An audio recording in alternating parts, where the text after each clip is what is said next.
5 things to leave in the past. Hello everyone, welcome back and sending you loads of hugs and wishes for this brand new year. Hope this year brings in more calmness, peace, health, joy in heaps and bounds for each one of us. Happy New Year, my dearest ones. So if you're new here, this is Krupalini and I share life lessons on my channel and also work on collective wisdom. If you believe in learning from experiences, then do consider to subscribe to the channel. So I see so many of us talk and share about what we will carry from the previous year to this year. I did a video too of my lessons from 2021 and what I wish to carry forward to 2022. I'll probably leave the link of this particular video in the eye and in the description box below to take a look if you wish to. So I was wondering the other day while journaling, what is it that I do not want to carry from my past to the future? I held on to this question for a while, slept over it, thought about it during my morning bath, and the question just kept lingering in my head. What is it that I should leave in the past and not carry forward? After some deep thinking and contemplation, here are 5 things I choose to not take it into the future. 1. The belief that failure is the opposite of success.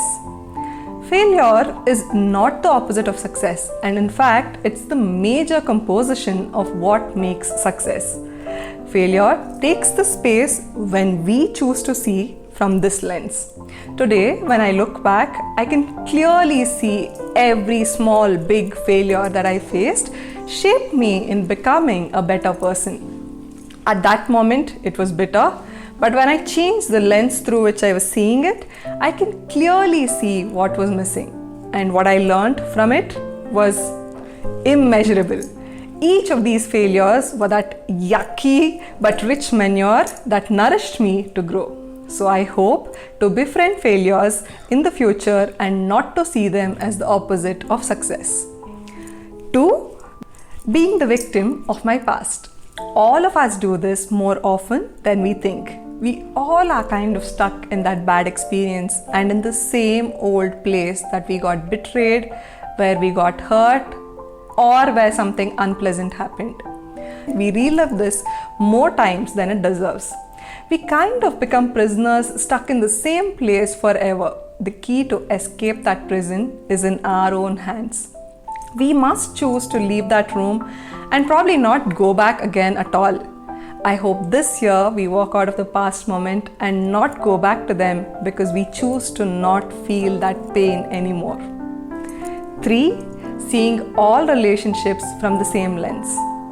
You know, our brain has this amazing capacity to hold memories and it can create wonders.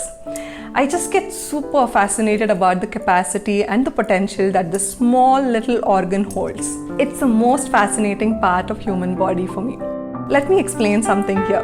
Let's say my hand is the brain. Then this arm is like the brainstem and the thumb is like the amygdala in the limbic system, and this portion is like the prefrontal cortex, which is responsible for the cognitive and logical reasoning. And it functions like the lid, which is basically the one which makes us think logically and take care of things well in our life. If something is going wrong around us, which is similar to a past familiar situation, then our brain functions magically differently. What it does is the amygdala gets triggered and turns on the fight, flight and freeze mode and starts sending signals to our body to take actions in a certain way that will make us feel safe.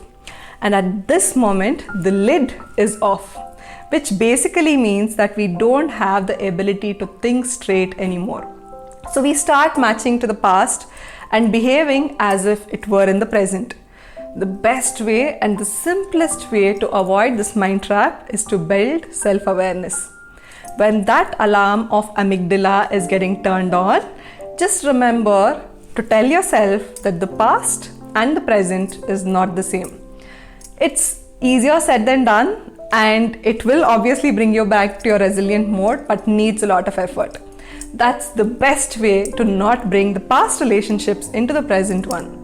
And if you want me to make a video of how I trick my brain, do let me know in the comment section below.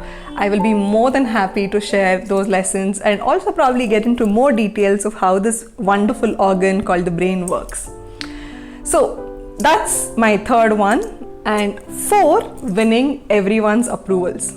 It's impossible to please everyone. The question is whether you're disappointing the right people.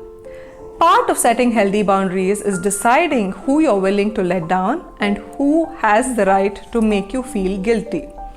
However straight and mean it may sound, that's the reality and the truth. Not everyone deserves that power over your emotions. When we live by this, a lot of things get simplified and sorted.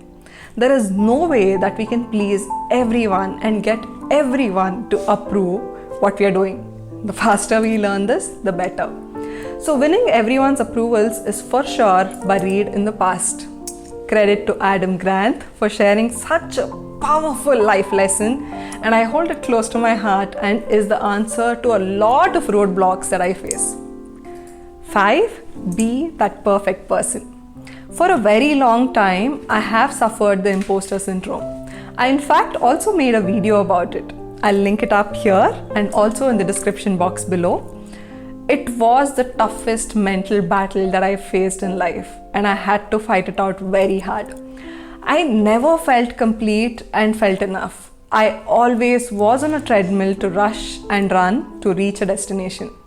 When I reached there, I was searching for something new to fulfill. I was never enough. But calling it by the name and holding my thoughts and working on it got me to the place where I am today, where I clearly know there is absolutely nothing that's perfect in the world. We are all on the journey of progression. There is no one ultimate destination probably. So I hope that I never bring back the image of perfection ever again in my life. Now that we are on this topic, let me also talk about the elephant in the room. The most asked video from my entire community, both on Instagram and here on YouTube, is to do a detailed video of how I will set up my journal. I know it would inspire a few, but will for sure leave an imprint to the perfect way it should be done.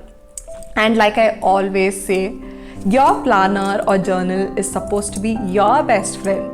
Do it in your own way. Make mistakes, make joy, and experience it within yourself. There is absolutely no perfect way of doing it. It's your personal journey. I've given all the prompts and the thought process of making of the book. If you wish to see it, I'll link up the video here. However, I will not be sharing my way of setting up the journal because there's no perfect way. And I really hope it makes sense, and I really hope that you will understand. So on that note, these were the 5 things that I hope I will never bring back from the past to now. What is it that you've decided not to bring back from the past? Share it with me here in the comment section, and I would love to learn from all of your life lessons. With that, I will see you on the next video. And if you like this video, then do consider to like, share and subscribe. See you soon on the next video.